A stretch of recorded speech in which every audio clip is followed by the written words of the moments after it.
Un bébé, ça se fait à deux. On l'oublie parfois, mais les papas ont aussi leur place et leur mot à dire. Aujourd'hui, on donne la parole à l'un d'entre eux, Amir Ali, dit El Presidente, artiste accompli et entrepreneur culturel béninois.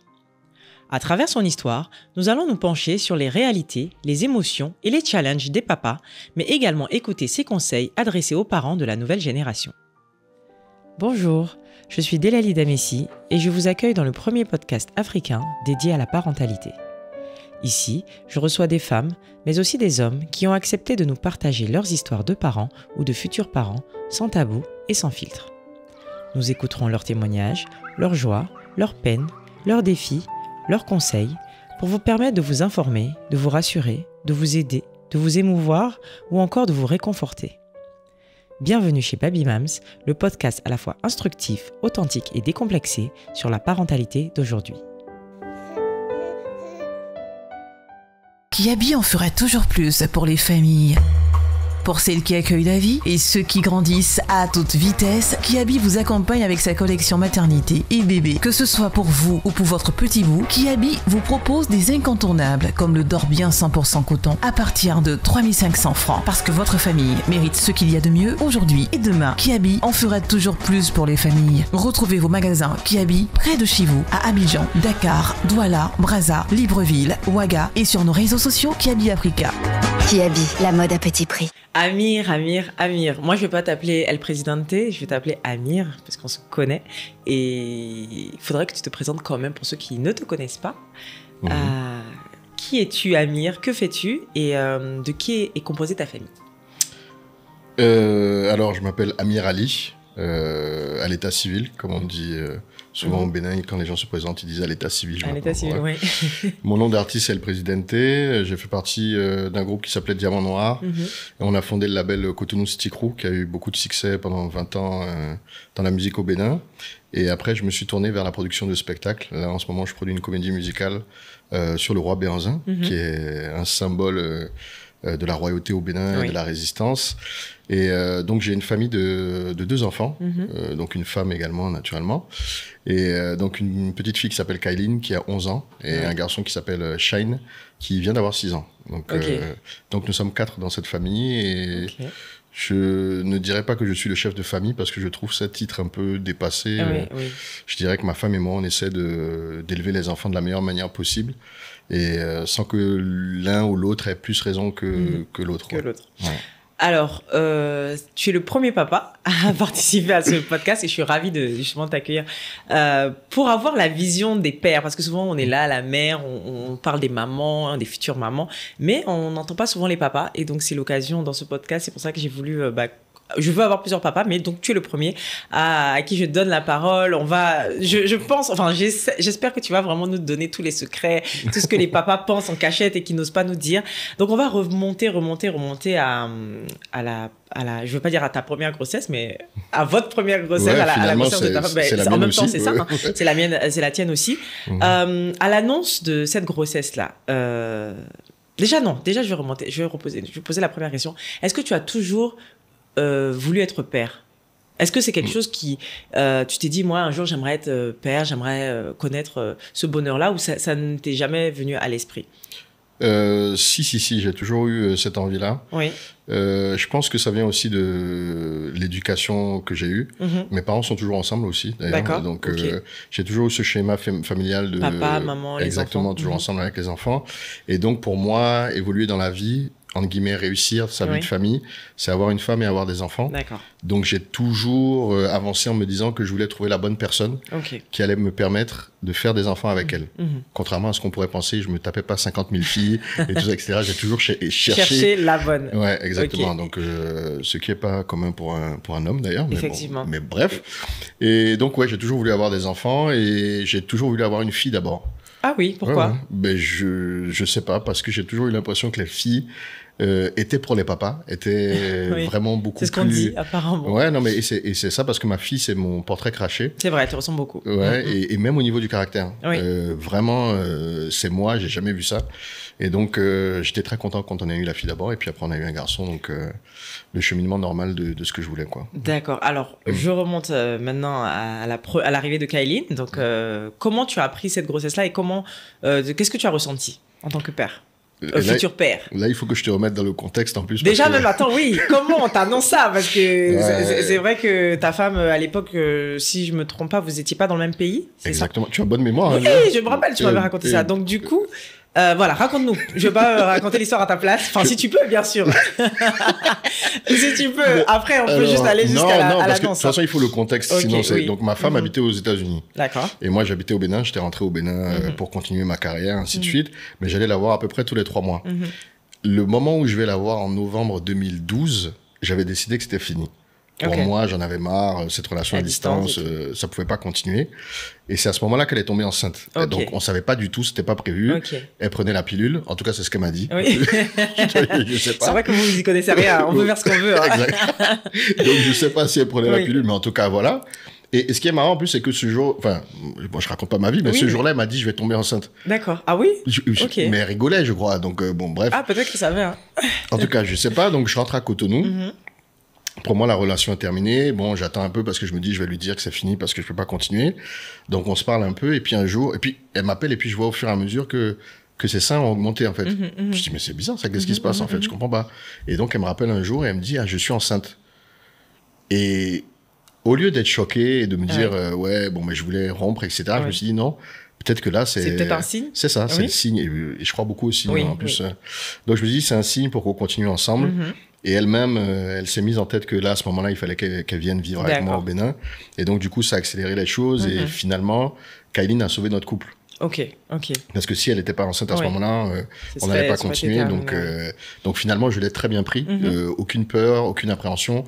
Au contraire, c'était une excellente nouvelle, quoi. Du coup, elle est venue, elle a vécu la grossesse avec toi au Bénin Non, ou non, elle a non. vécu là-bas? C'est Comment ça, s'est elle a passé? vécu sa grossesse aux États-Unis.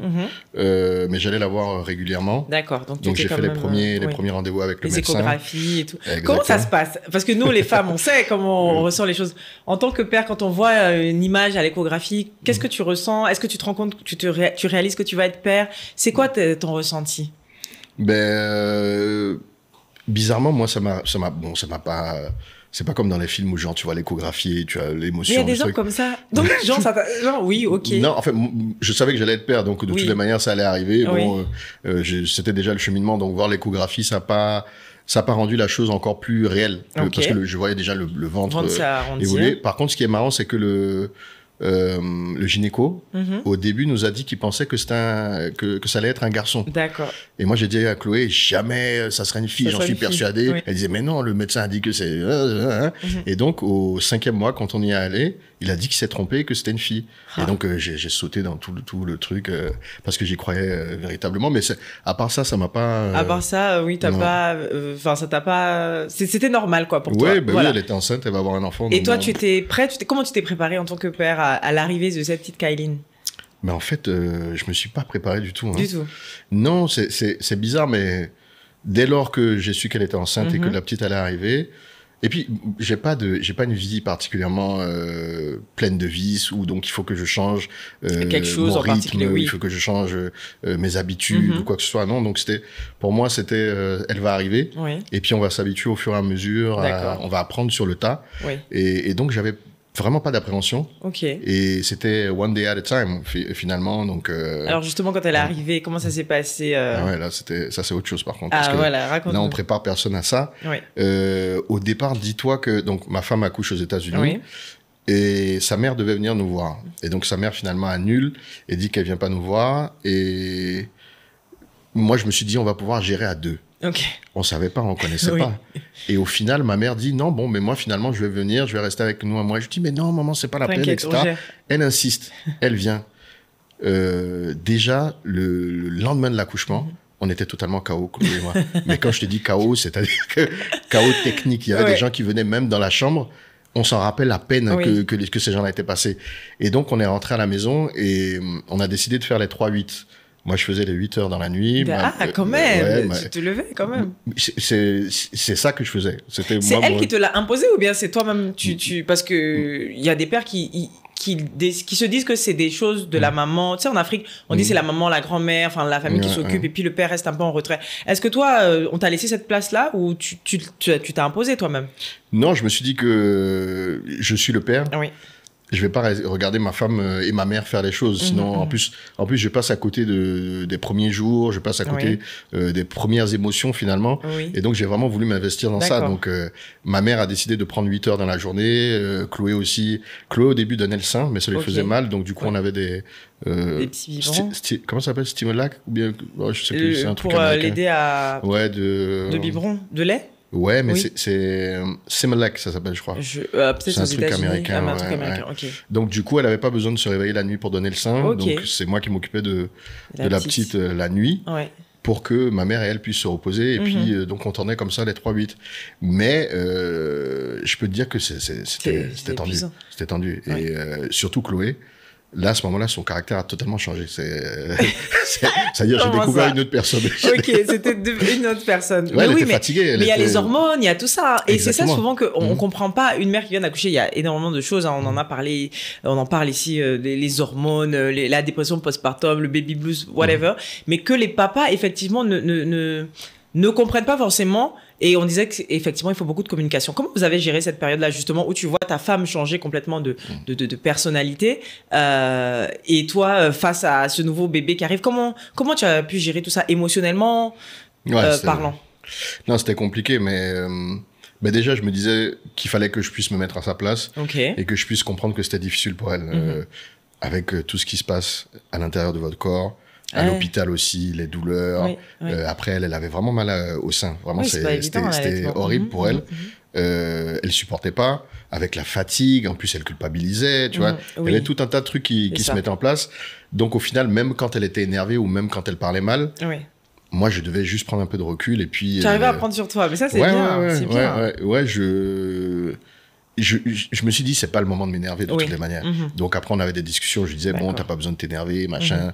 Elle-même, elle savait que. Le manque de sommeil, là, ça rend nerveux. Là, c'est vraiment chaud. Bon, après, de toutes les manières, quand on grandit, en plus, quand on s'occupe de l'enfant la nuit, je suis désolé de dire ça, mais il y a des moments où tu as envie de le jeter par la fenêtre. C'est ton enfant, tu l'aimes. Mais il pleure, il veut pas dormir. Non, mais moi, mon fils qui a fait 2 ans et demi sans dormir, je peux te dire que les nuits, là, c'était... Moi, le pire truc, c'était les nuits, effectivement. Le manque de sommeil, c'était le plus dur pour moi, franchement. Et oui, le manque de sommeil, ça rend irritable. C'est ça. Et après, du coup, on accumule du manque de sommeil de chaque côté. Et puis, on se reproche des choses sans se dire obligatoirement. On a l'impression que l'autre n'en fait pas assez. Et tu te dis, mais non, mais c'est moi qui l'ai couché tout à l'heure. Pourquoi tu dis... Enfin, et du coup, ça monte. Et si on se parle pas et si on n'essaie pas de se comprendre... Donc, c'est la communication qui a beaucoup aidé à cette période-là?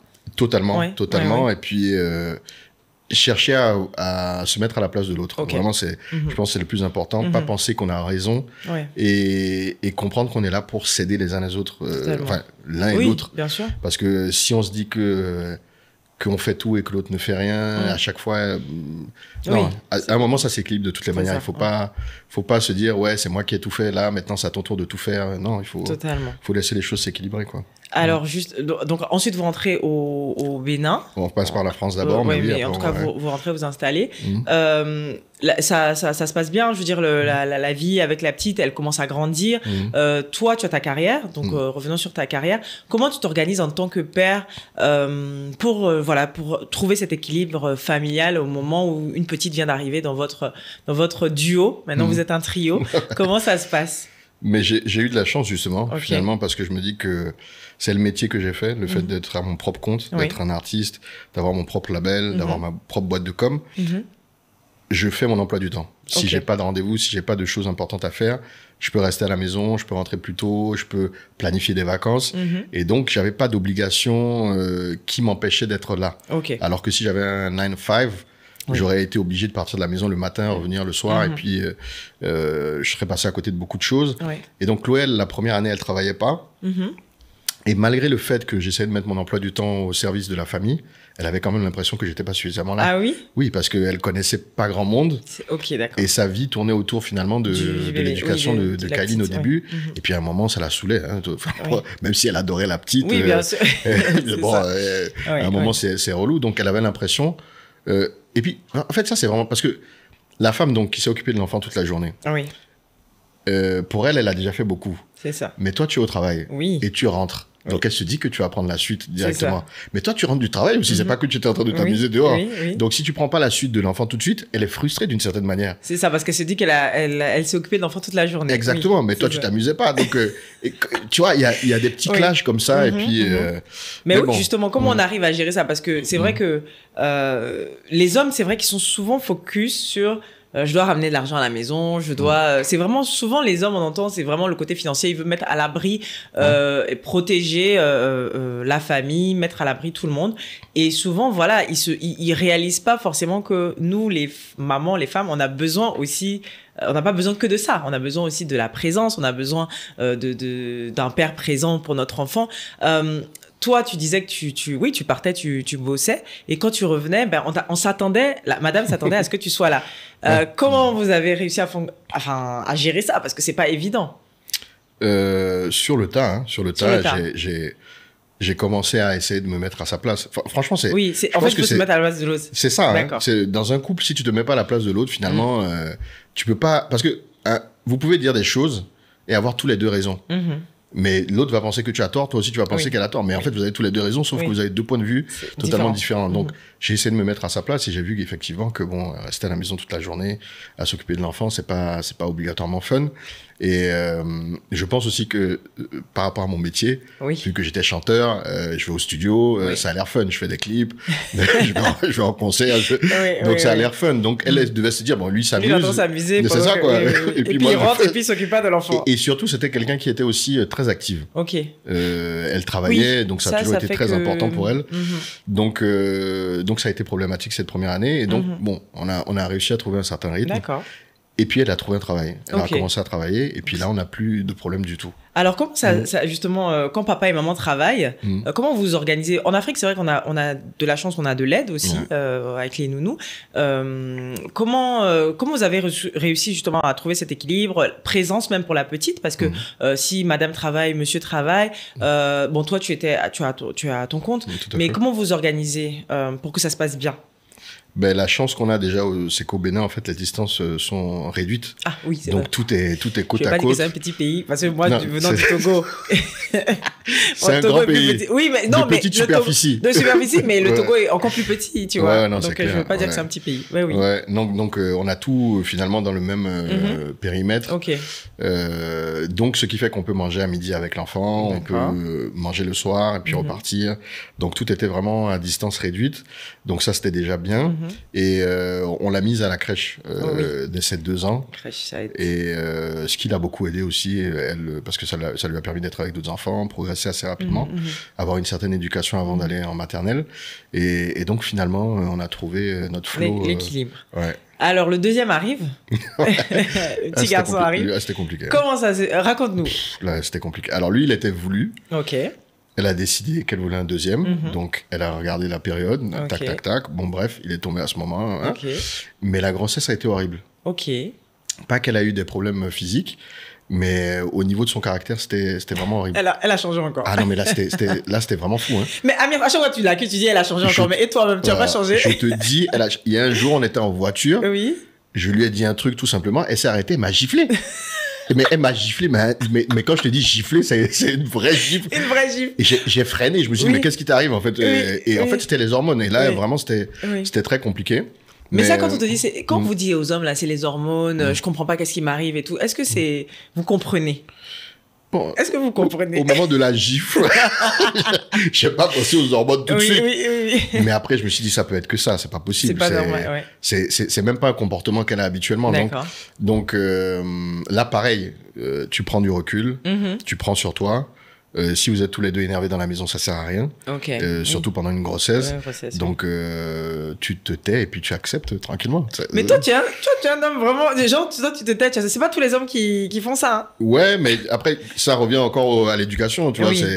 C'est ce que j'ai vu avec mes parents. Mon père aussi est quelqu'un d'extrêmement calme, qui, quand ma mère s'énervait, restait stoïque et puis sortait de la maison sans rien. Donc bon, je pense que c'est des choses qui m'ont influencé. Après, je dis pas que ça m'énerve pas. Hein, oui, non, mais je comprends. Mais bon, après, ça sert à rien de s'énerver à deux. Tu as participé à des cours de préparation à l'accouchement? On l'a fait aux États-Unis. Oui. Comment t'as trouvé ça? Très bien, très bien, parce que pour le coup, on n'était pas prêts du tout. Ok. Mais en plus, le premier, oui. On savait pas mettre de couches, on savait pas donner le bain, enfin tous ces trucs qui sont plutôt simples finalement, mais on savait pas comment le faire. C'est ça. Donc on est allé, on a pris un cours, on a appris et puis après c'est venu assez rapidement. Mais c'est vrai qu'on savait pas. Et en fait on s'en rend pas compte. Mais même tu sais le truc tout bête dans les films, quand la femme est enceinte. Elle perd les os, tu vois l'eau tomber, tout ça, etc. Moi, je croyais que c'était comme ça. ça te fait rire. Ça me fait rire, mais c'est vrai. C'est la seule éducation qu'on avait finalement. Les films, et en fait, non, pas du tout. Tu vois pas l'eau, quoi. Non, pas tout le monde. Oui, on voit pas forcément l'eau. Donc, non, c'est des petits trucs comme ça que tu apprends au fur et à mesure, quoi. Donc, et donc, la grossesse du petit. Compliqué. Bon, caractère, voilà, changements hormonaux, on va dire. Et l'accouchement se passe bien Très bien. Elle a eu de la chance pour ces 2 accouchements. Elle a eu aucun problème. D'accord. Et non, ça s'est très bien passé. Après, on était chez sa mère cette fois-ci. Ok. Ma mère est métisse, donc elle a un bon côté africain quand même qui est bien présent. Sa mère n'est pas métisse, sa mère est française. Et elle s'occupait beaucoup moins de l'enfant. Et sachant qu'on avait déjà Kylene aussi qui elle avait 5 ans, donc on devait s'occuper de Kylene et s'occuper aussi du petit. Et là, en c'était chaud. Donc, alors pourquoi c'était chaud? Je sais pas si c'est parce que sa mère osait pas, ou si c'est parce que c'était pas dans sa culture, mais elle aidait pas du tout avec l'enfant. Et donc on devait se coltiner Kylene et le petit. Et donc, c'était des nuits interminables. Après, il fallait se lever pour aller amener Kylene à l'école. Et là, elle a décidé d'allaiter le petit. D'accord. Donc, c'était un autre challenge pour elle, mais elle avait vraiment envie de le faire. D'accord. Et donc, très compliqué. Très compliqué. Parce que là, vous vous retrouvez maintenant à 4. C'est quoi les challenges de la vie à 4? Qu'est-ce que tu dirais, les challenges de la vie à 4? Avec 2 enfants. D'abord, c'est s'assurer que le premier enfant reçoive bien le deuxième enfant. Oui. Moi, c'était quelque chose qui me faisait vraiment peur, parce que Kylene, c'était l'enfant roi, enfin l'enfant reine d'ailleurs. Et le fait d'avoir un garçon qui arrivait, comment elle allait le prendre? Est-ce qu'elle allait comprendre qu'on pouvait aimer 2 enfants de la même manière, ou ça allait mal se passer? Est-ce qu'elle allait se sentir délaissée? Surtout que vu que la mère de Chloé ne nous aidait pas du tout, on était vraiment beaucoup focalisés sur le petit. Et donc ça, c'était la première peur. Dieu merci, ça s'est bien passé. Bon, aujourd'hui, se discute un peu. Oui, c'est normal. Moi, Mathéo et Malia, Shine et chat, mais ils s'adorent. C'est ça, exactement. Shine, il ne jure que par Kylene. Kylene, bon... Elle est plus grande aussi. Voilà. Mais ouais, c'est la relation de frères et sœurs. Donc, c'était ça le premier challenge. Après, c'est trouver l'équilibre de vie avec ce nouvel enfant qui arrive pour que les petits problèmes qu'il y a eu avec la première ne se reproduisent pas avec le deuxième. Justement, ça vous a appris, en fait. C'est-à-dire, les leçons, de la première grossesse, est-ce que vous vous êtes dit, ça va nous aider pour pas refaire ça pour le deuxième bébé? Est-ce que ça vous a beaucoup aidé? Écoute, non. Ou c'était... Voilà. Parce que souvent, en plus, des fois, les enfants sont tellement différents qu'on apprend encore des nouvelles choses. Lui, il était pire que Kylene. D'accord. La nuit. Mais c'était insupportable. Mais j'ai l'impression que les garçons, là, ils dorment pas. Non, mais c'est terrible. Et pire, à un certain moment, il a commencé à sortir de son berceau. Ok. Lui-même, il sortait de son berceau, il grimpait et puis il allait dans... Enfin, donc, c'était vraiment terrible. Donc, lui, on a vraiment passé des nuits horribles avec lui. Et le lendemain, horrible. Donc, et je te donne même un exemple. Moi, vu que je maîtrisais mon emploi du temps, j'avais tendance à m'occuper de lui beaucoup la nuit. D'accord. Et Chloé ne s'en rendait pas compte vu qu'elle dormait.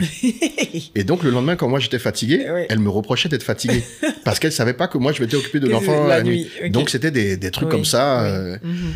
C'est compliqué. C'est compliqué.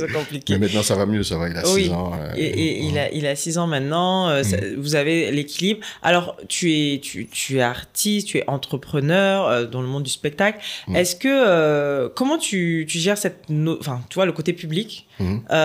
Et tes enfants, est-ce que déjà tes enfants savent, j'imagine qu'ils savent ce que tu fais, comment tu les intègres à ce quotidien-là de personnalité publique? Est-ce que c'est compliqué? Oui et non. Enfin, au début, je savais pas trop comment ça allait se passer. Donc, j'ai commencé à mettre Kailine petit à petit sur les réseaux sociaux. Et ça se passait très bien quand elle était une enfant. Oui. Et quand elle a commencé à grandir, après, en fait, sur Facebook, par exemple, les gens se sentent obligés de dire n'importe quoi. Et donc, ça va des remarques pédophiles, ça va dans tous les sens. Donc ça avait commencé à me gêner. Mais en général, quand on croise des gens dans la rue, ou quoi que ce soit, exactement, ça se passe très bien. Et Kailine, c'est une petite star. C'est vraiment une petite star. Elle est hyper populaire à l'école. En dehors de l'école aussi, les gens la reconnaissent comme étant ma fille. Donc, elle le prend plutôt très, très bien. Et Shane aussi a compris qui j'étais. Donc, quand on m'arrête pour une photo, il parle avec les gens, il fait des blagues. Enfin, donc, finalement, ils sont plus fiers qu'autre chose. Ils regardent les clips à la télé, ainsi de suite. Donc, j'ai pas eu à leur expliquer particulièrement. Ils ont compris et ça les dérange pas. Au contraire, pour eux, c'est comme un plus, quoi. Donc, non, ça se passe bien. J'ai pas eu de grandes choses à faire pour les insérer dans ma vie publique. D'accord. Alors, il y a des papas qui vont nous regarder, des futurs papas, et qui appréhendent forcément le fait de devenir père, de trouver leur place, etc. Est-ce que tu aurais des tips, toi, qui t'ont aidé, justement? Tu as parlé du fait de se mettre à la place de l'autre, mais est-ce qu'il y a d'autres choses qui pourraient aider, que tu pourrais conseiller? Je sais pas quel conseil je pourrais donner parce que en réalité, il faut qu'on parte du principe que, à moins que la femme ait déjà eu un enfant, mais si elle a pas eu d'enfant, finalement, on est tous les deux en train d'apprendre. Donc il y a personne qui connaît mieux que l'autre. On est sur le chemin et on peut faire des erreurs, mais c'est bienveillant ce qu'on fait. Personne ne veut faire de mal à son enfant. Donc dans la manière dont on va parler à son conjoint, dans la manière dont on va lui faire des reproches, il faut faire attention parce qu'on est hyper susceptible sur la relation avec les enfants. Et je pense que si on avance avec ça, ça évite beaucoup d'erreurs qui existent. Et comme moi je l'ai compris, j'ai arrêté de voir du point de... Enfin bon, déjà je ne le faisais pas, mais j'avais l'impression que elle, quand je faisais pas bien quelque chose, elle me jugeait. Alors que moi, je la jugeais pas. Moi, je donnais mon point de vue, mais j'ai l'impression que les femmes sont beaucoup dans le jugement. Alors, je peux me tromper, hein, mais... Non, mais c'est ta vision, c'est bien de le partager. Je te jure, c'est la vision que j'ai. Vous avez l'impression qu'on vous juge, c'est ça? Que nos femmes nous jugent dans la manière dont on est avec nos enfants. Sur des choses... qui pour nous sont pas obligatoirement si graves. Ça peut être la nutrition, ça peut être les bonbons, je sais pas. Vous avez donné des bonbons, elle dit mais pourquoi tu donnes des bonbons alors elle va prendre ça hyper grave alors que bon, c'est des bonbons, les bonbons c'est pour les enfants. La télé. La télé. Nous par exemple, on a grandi avec la télé, notre génération, donc nous tous. Oui, exactement. Moi ça m'a pas rendu plus bête que ça. Alors qu'aujourd'hui tout le monde te dit non, la télé, les écrans, machin. Oui, mais il faut limiter. Je suis d'accord. Limiter, d'accord, mais de là à dire que l'écran c'est le diable, tu vois, il y a ça c'est vraiment la parole des papas, vraiment. Non, tu vois. En fait, vous les papas, vous êtes un peu plus cool. Et nous, on est fun. Et puis souvent, c'est à cause de vous que nous on passe pour les méchantes. Oui, parce qu'on dit non, papa lui il est cool, papa ceci, papa cela, papa il laisse passer des trucs. Et puis nous les mamans, on est là derrière parce qu'on est là, on est comme ça et tout. Mais c'est normal, il faut. C'est marrant, elle m'a dit exactement la même chose hier. Parce que Kailine a eu un rouge. En fait, elle a pas vraiment eu un rouge, mais bon, bref, elle a eu un rouge sur son truc. Et elle me passe le téléphone, elle me dit parle lui, moi j'en ai marre, c'est toujours moi qui lui dis les mauvaises choses. Mais c'est pas la vérité. Mais sauf qu'on n'a pas la même manière de dire les choses aux enfants. Est-ce que tu es un papa? Toi, tu es un papa full. Est-ce que tu es un papa sévère? Je suis pas sévère, mais je me fais entendre et je me fais comprendre. D'accord. Et elle est plus dans l'émotion, dans le cri, dans le... Tu sais, quand tu dis elle, là, j'ai l'impression que tu parles de toutes les mamans. J'ai l'impression que tu nous accuses, nous. Mais toi, tu es comment? Mais moi, de toute façon, tu es en train de décrire ta femme, là, c'est comme ça, même. Non, mais on est obligé d'être dans l'émotion. Nous, les mamans, on est obligé d'être dans l'émotion. On est obligé Bon, des fois, on a... Non, oui, on est dans l'émotion. Mais tu sais, on les a portés 9 mois. Hein. C'est nous, on les a portés. Tu vois. Donc ça, vraiment, c'est quelque chose qui est... Il y a ce côté vraiment que vous pouvez pas comprendre, en fait. Donc, je suis d'accord avec toi. Et même des fois, je me pose, je me dis, mais... Tu te rends compte ce que c'est donner naissance à quelqu'un? Donner naissance à quelqu'un. Oui. C'est incroyable, finalement. C'est un truc qui est c'est de la science-fiction. Bien sûr. On sort un être humain de notre corps. Mais c'est ça. Oui, donc, oui. c'est comme si tu es Dieu, tu donnes la vie, en fait. Mais on est des dieux sur Terre, nous, les femmes, quand même, il faut le dire. C'est vrai. Et des fois, je me pose, je réfléchis à ça et je me dis, c'est incroyable. Donc, effectivement, il y a des choses que nous, on ne peut pas comprendre. Non, vraiment. Mais sur l'éducation. Oui. Revenons sur l'éducation. En tant que, donc tu as dit que tu es moins dans l'émotion, on va dire. Ouais. Est-ce que tu es différent avec ta fille qu'avec ton fils? Est-ce que c'est ou bien c'est pareil? Pas du tout. Parce que tu disais que Kaline c'est ta princesse, c'est ta. Peut-être que ça va arriver. Oui. Puisque là, elle a 11 ans, donc les garçons, ça va commencer tôt ou tard. Oui. Donc il va falloir. Comment tu vois ça? C'est chaud quand même, je sais pas, j'ai un peu peur, parce que je pense que cette génération, ils sont encore plus fous que nous l'étions. Oui. Et puis il y a les réseaux, il y a les... C'est ça, exactement, donc ils ont accès à des choses qui leur font voir la vie d'une manière totalement bizarre, et donc ça fait peur. Oui. Et je ne souhaiterais pas qu'il lui arrive des choses qui puissent... plomber son futur d'une manière ou d'une autre, parce qu'il peut arriver plein de choses. Maintenant, il y a des téléphones, elle peut être filmée, enfin, tu vois. Donc ça me fait peur. Donc à ce moment-là, effectivement, il y aurait une question d'éducation qui sera différente que le garçon. Oui. Mais lui, de la même manière, je pense que il aura des choses à apprendre. La manière de se comporter avec les femmes, parce que ce qu'on n'a pas toujours fait avant, on n'a pas appris aux hommes à se comporter avec les femmes, et ça crée des déséquilibres parce incroyables. Parce que quand on voit nos générations aujourd'hui d'hommes, enfin, je sais pas, hein, mais c'est vraiment le bordel, quoi. Je veux dire, non, effectivement, ça remonte à l'éducation. Ça remonte à l'éducation. Il y a des choses qu'on a laissé on a beaucoup éduqué les jeunes filles à faut faire ci, faut faire ça. Mais les garçons, il y a beaucoup de choses qui n'ont pas été faites, et je sais pas si c'est nous maintenant, enfin vous maintenant, les pères d'aujourd'hui, qui allaient, je sais pas, redresser les choses. Mais il faut que les pères soient conscients de cela. Ben, c'est ça aussi. Parce que si le père te dit que pour lui, l'homme est au-dessus de la femme, et puis que l'homme peut faire ce qu'il veut, et que la femme, nanana, il va dire la même chose à ses enfants. C'est ça, alors que moi, j'ai pas du tout cette... ma mère est chrétienne. Oui. Mon père est musulman. Ok. Et mon père a pas voulu qu'elle se... Enfin, il n'a pas insisté pour qu'elle se convertisse. Okay. Donc déjà... Beaucoup de tolérance déjà. Exactement. Ouais. Donc, moi, j'ai vraiment pas la vision. Et ma mère travaillait énormément, des postes à haute responsabilité, mon père aussi. Okay. Donc, vraiment, j'ai 2 parents actifs. Ouais. Et donc, j'ai une vision de la femme qui est pas qu'elle doit être en dessous de l'homme.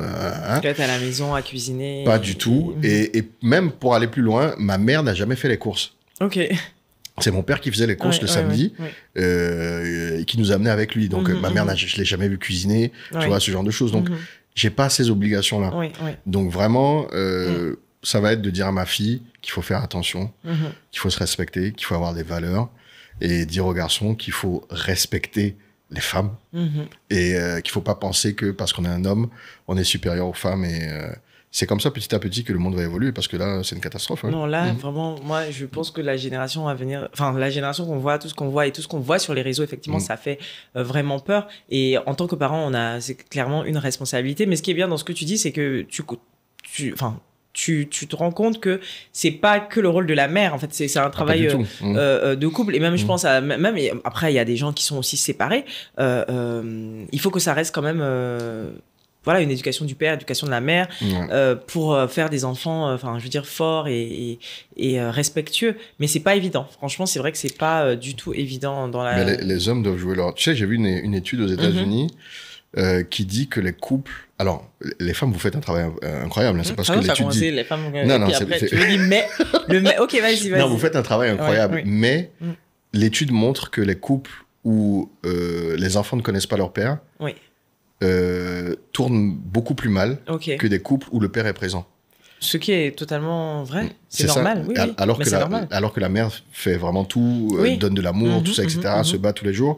Mais la présence d'un homme dans le couple permet à l'enfant de grandir avec des bases plus solides, en tout cas en général. Donc, et pas forcément dans le couple, comme je te disais, c'est-à-dire que si par exemple il y a deux parents qui sont ah oui, bien sûr, séparés, s'ils sont plus ensemble, bien mais sûr, que même, le père est présent, en tout cas, et qui joue son rôle, je pense qu'effectivement ça peut, ça va aussi. Mais c'est vrai que quand il n'y a pas la présence du père ou qu'il a démissionné, c'est compliqué. Et pour la fille et pour le garçon. Hein, exactement, c'est ça. Ouais. Et pour le garçon. Alors Amir, est-ce que tu dirais que Amir avant ses enfants n'est plus le Amir après ses enfants? Est-ce que ça a changé quelque chose, le fait que tu sois devenu père? Mais toi qui m'as connu avant que je sois père, est-ce que bon, même si tu me connaissais pas dans les détails, mais... Oui, mais je t'ai connu dans un autre contexte, tu n'étais pas papa, on était jeunes dans la fête. C'est ce que je dis. Oui. Maintenant que j'ai des enfants, est-ce que tu penses que j'ai vraiment changé? Non, t'es toujours aussi cool, sympa, t'es posé. Je prends. Oui, non, tu es posé, réfléchi, non, donc... Merci, oui, je trouve pas que... Non, oui. Bon, c'est pas moi qui dois poser la question. Mais non, mais tout ça pour te dire qu'en fait, sans prétention, j'étais déjà quelqu'un de bien, croyant, qui a peur du karma, qui j'ai pas beaucoup de vices, j'ai pas de choses à changer, à modifier. Donc le fait d'avoir un enfant m'a pas... il n'a pas fallu que je me dise, bon, ça maintenant j'arrête. T'arrêtes quelque chose ou quoi. Et qu'est-ce que la parentalité, le fait que tu sois devenu père, t'a apporté? Ah oui, par contre, là, oui. Ça m'a rendu encore plus... ça m'a forcé à prendre plus de recul sur les choses. D'accord. Alors, moi, étant rappeur, tu t'imagines bien que je suis beaucoup critiqué, beaucoup insulté, beaucoup apprécié aussi, mais ça fait partie du game, etc. Et donc, j'étais très vindicatif aussi. Donc, je répondais tout le temps, j'allais dans les clashs, tu vois, vraiment, j'avais peur de rien. On a été braqués, on s'est battus, tu vois, il y a des trucs comme ça. Et quand ma fille est arrivée, j'ai commencé à me dire, bon, il va quand même falloir que je fasse un peu attention. Ça serait bête de mourir maintenant. Donc voilà. Donc non, j'ai commencé à réfléchir plus calmement, plus posément. Et même dans la manière, dans les chansons que je faisais, j'étais moins vulgaire. Dans les interviews que je faisais aussi, je faisais attention à ce que je disais parce que maintenant tout ce qui est sur le net, ça ne part pas. Donc si elle se lève un jour à 16 ans et qu'elle regarde les interviews et qu'elle voit des trucs un peu bizarres, ou que mon garçon voit des trucs un peu bizarres. Donc j'ai commencé à faire un peu plus attention à ce genre de choses. Mais à part ça, j'étais quand même quelqu'un de bien. Et ça t'a appris des choses sur toi. Est-ce que je sais comment dire ça. Est-ce que tu t'es révélé, je sais pas, des capacités que tu te dis mais attends, ça j'aurais jamais pu. Moi par exemple, le sommeil, ça m'a montré que vraiment, c'est-à-dire le manque de sommeil, je pouvais faire des choses même avec le manque de sommeil. Ça m'a poussé dans mes retranchements, mais un truc de fou quoi. Je sais pas toi, mais il y a des choses comme ça. Je sais que c'est le fait d'avoir eu des enfants qui fait que tu es plus résistante. Ouais, plus résistante à beaucoup de choses, plus résiliente. Ben moi, c'est l'inverse. Ça m'a rendu plus fébrile.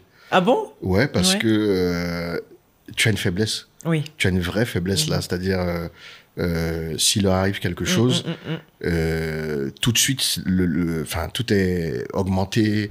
Le choc est beaucoup plus fort. C'est des petits trucs. Hein. Tu sais, par exemple, donc quand Shane est né, Kylie est allée à l'école en France. Oui. Et un jour, je l'ai amenée à l'école en France. Et elle est rentrée dans le préau, elle allait voir 2 amis. Elle leur a demandé si elle pouvait jouer avec elle. Et les filles ont dit non. Ouais. Et j'ai vu Kylie repartir. Ouais. Je te jure qu'à ce moment-là, j'ai failli pleurer. Ah oui. J'ai failli... Et pourtant, je pleure presque jamais. Oui. Mais ça m'a tellement fait mal. Oui. Et un autre jour, il y avait elle est sortie de la classe. Vraiment le cliché. Il y a une fille qui lui a dit, ouais, je peux pas jouer avec toi parce que toi, t'es noir. Okay, tu vois, vraiment le cliché. Oui. Mais vraiment. Tu l'as pris. Oui, on le prend comme ça. C'est comme quand ils sont malades. On est. C'est ça, tu vois. Alors que bon, si c'est à moi que ça arrive, bon, ça va, ça passe. Mais vraiment, ce qui arrive à mes enfants, ça peut me tuer. Donc, ça m'a rendu vraiment plus fébrile. Plus fébrile par rapport à ça. Et qu'est-ce que tu conseillerais aux pères d'aujourd'hui, j'ai envie de dire, dans leur rôle de père? Quels conseils, quelles qualités ils devraient développer? Des choses auxquelles ils pourraient faire plus attention? Parce que c'est vrai qu'on est un peu perdu. Il n'y a pas de manuel de la parentalité. C'est ça. On devient parent, voilà. Moi aussi, pareil, ça a été sur le tas comme ça. Mais voilà, on a de l'expérience aujourd'hui. On a tu as des enfants, j'ai des enfants. Qu'est-ce que toi, tu pourrais conseiller à ces futurs pères, à ces pères qui sont parfois peut-être démunis face à à un enfant qui arrive, à une grossesse, à une femme en face qui change de personnalité. La souffrance, Oui. on souffre. Non, mais déjà, il y a une chose, mais ça, c'est aux femmes que je parle aussi. Ok, vas-y.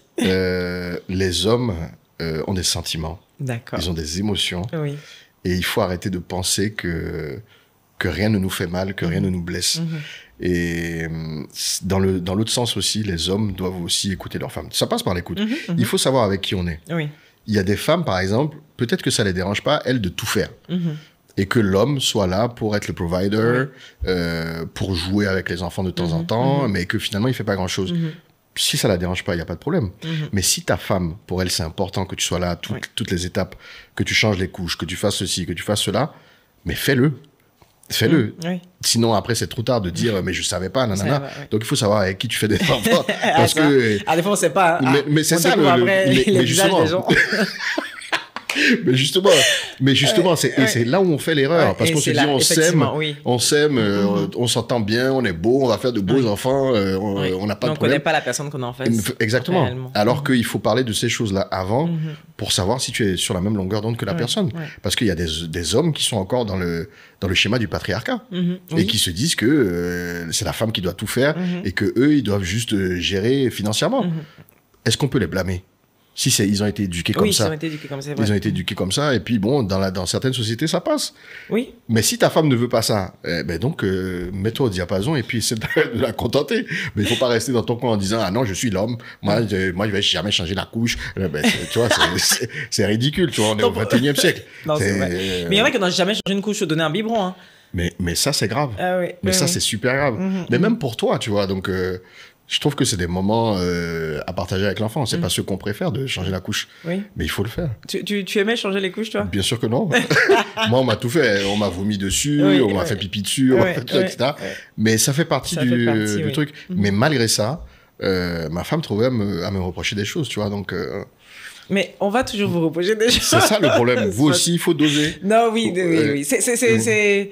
Oui, c'est commun. Mais vous aussi, des fois, vraiment, vous exagérez, hein, franchement. Mais comment enfin, et puis aussi, je trouve que nous, on a peut-être... enfin, je parle au nom des hommes, mais je sais pas. Hein. Ok, Moi, parle. Non, personnellement... là, aujourd'hui, tu prends parole des hommes. Et s'ils sont pas contents, ils vont m'insulter dans les commentaires. Ils vont dire, regarde-moi celui-là, moi ce Yovo, là, ce blanc. Non, mais je trouve que les hommes, vraiment, on a plus de recul sur les choses. Si, par exemple, l'enfant veut aller à la plage et qu'on veut pas aller à la plage, Oui. on va pas aller à la plage. Alors Ok. que j'ai l'impression que vous avez un sentiment de culpabilité. Vous vous dites, on doit tout faire pour lui faire plaisir. L'enfant veut sortir aujourd'hui, sortons, nanana. Non, les enfants doivent être frustrés aussi de temps en temps pour Oui. savoir qu'ils n'ont pas tout dans la vie. Oui, non, bien sûr. Ça, je suis d'accord. Non, ça, je suis d'accord. Ça, je Moi- suis d'accord. Mais c'est pas nous, les femmes, qui le faisons le plus. Comment J'ai l'impression que c'est souvent vous qui gâtez plus vos enfants que nous. Hein. On les gâte, mais si on veut pas faire quelque chose qu'ils veulent faire, on le fait pas. Oui, mais nous aussi. Nous aussi. Moi, Quand ma même. femme, je peux te dire que quand elle a du temps libre, Oui. c'est les enfants d'abord. Ben oui, mais il faut s'en occuper. Il faut pouvoir Mais- les divertir. et nous, Oui, mais tiens, c'est une question dont je t'ai pas mais posée. c'est très Parlons important. du couple, Mais oui. monsieur. Oui, Oui. oui. Parlons du couple. Est-ce que, oui, parce que ça, c'est souvent une question. Les hommes se sentent, à un moment donné, délaissés, oui. c'est ça. délaissés. Mais c'est ça. Parce que c'est vrai que, surtout que pour les premiers, on a l'attention sur le bébé, on est chamboulé par plein de choses et tout. Comment vous vivez ce moment-là? C'est vrai, vous vous sentez vraiment délaissé? Comment toi, tu l'as vécu et comment vous avez surmonté ça? Mais même maintenant, hein, Ah, ok. même Ok, maintenant, je ok. trouve que... Et je lui fais souvent la blague. Je lui dis, toi, ce qui est important pour toi, c'est tes enfants, tes enfants, ton travail, Et ta puis moi- famille, et puis moi, je au viens, fond. oh, ami, Et elle arrête. rigole, mais je t'assure que Oui. elle le fait pas exprès, mais c'est la vérité. Parce que du coup, le travail, pour elle, c'est important pour Oui. offrir la vie. L'épanouissement, Oui, perso- d'ailleurs, oui, oui. l'épanouissement aussi, mais offrir la vie qu'on veut à Oui, nos enfants, donc, c'est ça. etc. Et donc, moi, je me retrouve tout en bas de la pyramide. Non, mais c'est vrai. Tu exagères. Alors que finalement, le couple est le socle de tout ça. Nous tous, on sait ça, le couple et Mais, les mais hommes. alors, mais pourquoi vous oubliez? Mais on vous oublie pas. Mais bon, c'est vrai que... mais comprends aussi, je te l'ai dit, on a les hormones, on a beaucoup de choses. Ah bon. Mais je ne dis pas Et qu'il ne faut nous pas s'occuper de son homme. Il faut s'occuper de son homme, mais quand on est prête, quand on est... Il y en a, surtout celles qui ont vécu des césariennes, ceux qui ont vécu des accouchements difficiles et tout, on peut pas tout de suite snap back et revenir comme ça. Non, je sais, bien sûr. Donc il faut aussi nous comprendre, tu Non, vois. mais il y ça, en a c'est des qui choses qui pensent- durent. Hein. C'est des choses qui durent dans Bon, ok, le toi, temps. comment ça dure dans le temps? Non, Bon, alors alors- toi, tu t'es senti délaissé, c'est ça? au début? Non, délaisser, c'est un bien grand mot. Oui, parce qu'on t'entend... Je trouve que sa priorité est devenue les enfants. D'accord. Je peux le comprendre. Ok. Mais moi, mon point de vue, c'est que les parents, qui sont donc des êtres qui ne sont pas de la même famille, qui n'ont pas le même ADN, doivent rester ensemble pour que les enfants soient également épanouis. Oui. Alors, ça peut arriver qu'on se sépare naturellement, mais moi, de mon schéma de parents qui sont toujours ensemble, je tiens vraiment à ce que... le couple passe avant les enfants. C'est ça. Oui, parce que quand ils vont partir, c'est le couple qui reste. Hein. Et ça, c'est ce que je dis à chaque fois. Et ça, c'est quand je sors cette phrase-là, elle n'a plus rien à dire. C'est nous, on va rester ici. Elle dit, oh, c'est vrai. Oh. C'est nous, on va rester ici. Mais bon, après, je comprends, tu vois, c'est une mère et elle adore ses enfants. J'adore aussi mes enfants. Mais je fais pas passer obligatoirement mes enfants. Enfin, si j'ai envie d'aller en boîte ce soir et que demain matin, je dois me réveiller pour rester avec les enfants, je vais aller en boîte. Ok. L'un n'empêche pas l'autre. Mais elle va trouver que c'est problématique, que comment je peux faire ça, que les enfants, on les voit pas suffisamment. On peut parler de nous comme ça. Oui, non, je sais qu'elle va pas comme ça, mais là, tu nous imites toutes là, les femmes. Parce que je me suis reconnue aussi. Mais c'est pas ça. C'est que vraiment, on essaye de vous comprendre, mais essayez de nous comprendre aussi. Comment, alors, bon, les pères qui se sont délaissés, toi, comme tu es le porte-parole là, hein, les pères délaissés. Comment, qu'est-ce que vous voulez nous dire? Un message aux femmes? Et parle aussi aux hommes, parce que je pense que tu as de l'expérience par rapport à ça. Qu'est-ce que aussi les hommes doivent faire? Pas mettre de pression aussi à la femme quand même. Non, mais ça, c'est même avec ou sans enfant de toutes les manières. Les femmes doivent se mettre en tête que la charge mentale, elle existe des deux côtés. Très bien, c'est vrai. C'est pas que les femmes qui ont une charge mentale. Oui, c'est vrai. Les hommes aussi, c'est dur pour nous au jour le jour dans la société. Oui. Et j'ai l'impression que jamais c'est pris en compte. C'est vrai que on avait fait un sujet un jour dans mon émission là, Cœur des femmes, on avait parlé de la charge mentale du père, et justement c'est vrai que on oublie, c'est un sujet vraiment tabou, alors vraiment qu'on n'en parle pas du tout, quoi. Mais c'est ça, c'est ça. Donc du coup, on a l'impression que l'homme va tout le temps bien. Oui. Alors que on prend des coups. Oui. Vous en prenez aussi, hein, ça on le sait très bien. C'est bien mais c'est pas parce que vous en prenez qu'il faut oublier que nous aussi on en prend. Vous en prenez aussi. Et je pense que quand les femmes... Et je comprends, parce que l'histoire n'est pas de votre côté, avec le patriarcat, tout ça, etc. Donc vous avez des combats à mener qui sont énormes. Personne ne dit le contraire. Enfin, non, il y a des hommes qui disent le contraire d'ailleurs. Oui, il y a des hommes qui disent le contraire. Mais moi, je suis pas de ceux qui disent le contraire. Moi, je suis conscient de ça. Mais ça doit pas faire oublier aussi que c'est difficile d'être un homme dans le monde qui est le nôtre aujourd'hui. Oui. Et donc, il faut être open, il faut ouvrir les yeux sur la souffrance de l'homme. Il y a un ami à moi, mon cousin d'ailleurs, qui s'appelle Assad, qui parlait d'hémorragie interne, que les hommes vivent des hémorragies internes. Mais c'est fort, ça. On souffre en silence, en fait. Mais vous souffrez en silence parce que... donne-moi des exemples. Mais... tu es en train de te battre au jour le jour. Bah, par exemple, moi, j'étais en train de produire une comédie musicale. C'est un projet qui était énorme. C'est 50 personnes dans la troupe. Financièrement, c'est un budget énorme, qui a été éclaté depuis longtemps. Donc, il fallait retrouver du budget. C'était la peur d'échouer parce que c'était une première. C'était une première parce que ça n'avait jamais été fait au Bénin. En plus, c'est le roi Béhanzin. Enfin, bref, c'était vraiment problématique pour moi. Donc, c'est vrai que j'étais pas obligatoirement présent mentalement. Mais j'étais présent. Oui. Et son point de vue sur ça, c'est qu'elle s'est sentie délaissée. Ok. Mais dans la situation qui était la mienne, qu'est-ce que je devais faire? Je vais laisser le projet, et puis le projet va échouer, mais je serai là. Oui, je vois ce que donc je serai le papa de l'année, mais le projet aura échoué. Est-ce que je me sentirai mieux? Est-ce qu'elle se sentira mieux? Donc c'est ça, tu vois. Donc, et on a passé un été difficile d'ailleurs, à cause de ce projet qui s'est très bien terminé. Mais donc toutes les frustrations qu'elle avait accumulées par rapport à mon absence... Et par rapport au fait qu'elle avait l'impression que j'étais moins présent pour les enfants, elle l'a ressorti après. Okay. Et j'ai trouvé ça injuste, même si c'était justifié aussi. Mais je travaillais. C'est pas que je m'amusais. Oui, non, mais donc, c'est compliqué. Donc il faut regarder les deux côtés. C'était un de tes plus grands défis? C'était de tout. C'était le plus grand. Est-ce que tu as éprouvé de la culpabilité? Parce que souvent, nous, les mères, on a cette culpabilité de... quand, par exemple, on va travailler, ou alors on prend du temps pour nous et on laisse nos enfants... Enfin, ils sont... Enfin, il y a la nounou, il y a quelque chose. Mais on prend du temps pour nous, on va travailler. On a souvent cette culpabilité en tant que mère. Est-ce que vous l'avez aussi, cette culpabilité? Et est-ce que ça t'est arrivé des fois de faire passer... là, tu l'as dit, ton travail avant ta famille, tes enfants, ou de faire passer les enfants avant ton travail, ta famille. Comment tu gères ça? Comment tu as géré ça? Moi, j'éprouve pas de culpabilité. Ok, d'accord. Et je crois que les hommes en général non plus, mais les hommes, pourquoi? Parce que si on le fait, c'est pour notre famille aussi, Oui. de toutes les manières. Et moi, encore moins, parce que mes 2 parents étaient de gros bosseurs, Oui. qui voyageaient tout le temps. Et malgré ça, j'ai pas eu l'impression qu'ils étaient pas présents. Pour moi, ils étaient hyper présents. C'est la même chose pour ma mère. Elle bossait beaucoup, mais j'ai pas senti son absence. Et voilà. Mais du point de vue de, par exemple, Chloé, qui voyage beaucoup aussi, ce qui est rigolo, elle va avoir l'impression que je suis peut-être pas assez présent parce que quand du coup elle est à la maison, c'est pour les enfants. Tu vois, tous les trucs qu'elle a à faire, ça va être les enfants d'abord. Alors que non, moi je vais prendre le temps de respirer. Oui. Et par exemple, elle va pas comprendre que le soir je vais aller jouer au poker, par exemple, alors que je suis fatigué. Alors que moi, c'est ma manière de décompresser. Tu vois, mais c'est la réalité. J'adore. Et elle va pas comprendre ça, mais c'est comme ça que Mais c'est comme ça que toi tu décompresses. Exactement. Oui, je veux dire, elle a sa manière. Mesdames, nous, on a nos manières de décompresser. Vous avez messieurs, vous avez votre manière de décompresser et chacun doit comprendre ça. Ouais, ça peut être la boîte, ça peut être le poker, ça peut être. Oui, la boîte. Beaucoup. mais donc ça fait partie du truc, tu vois. Donc et si on parle pas le même langage, on se perd vraiment. Donc vraiment, je retiens beaucoup de communication. Ah oui. Et se mettre à la place de l'autre. Ouais. Pour arriver à gérer tout ça. Et on n'est pas des super héros, hein, on fait ce qu'on peut, hein, n'est-ce pas? C'est ça, hein. Ça. Et on espère que... En tout cas, si on veut que les choses marchent et que nos enfants grandissent dans un environnement où ils ont le maximum de chance, on fait le maximum. Après, si ça marche pas, ça marche pas. Mais il faut essayer au maximum. En tout cas, Amir, on a appris beaucoup. Tu as été le porte-parole des hommes.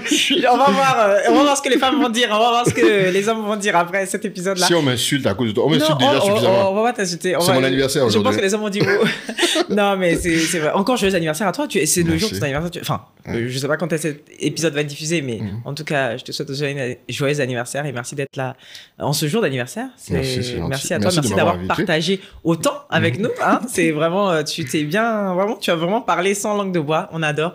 Merci beaucoup. Pour terminer, est-ce que tu aurais un mot à l'endroit de tes enfants? C'est la question que je pose à chaque fois à mes invités. Un mot pour tes enfants, à ta famille, whatever. Pour mes enfants qui vont très probablement regarder, je les adore, je suis très fier d'eux, des personnes qu'ils sont en train de devenir. Ils ont plein de valeurs humaines et morales, ils sont généreux, ils sont travailleurs, ils sont ambitieux, et donc c'est tout ce qu'il faut, c'est tout ce qu'il faut, et j'espère que ça va continuer ainsi et qu'ils continueront de nous rendre fiers. Yes, voilà. Yes, je suis sûre. Merci beaucoup, Amir. Merci à toi. Et à bientôt.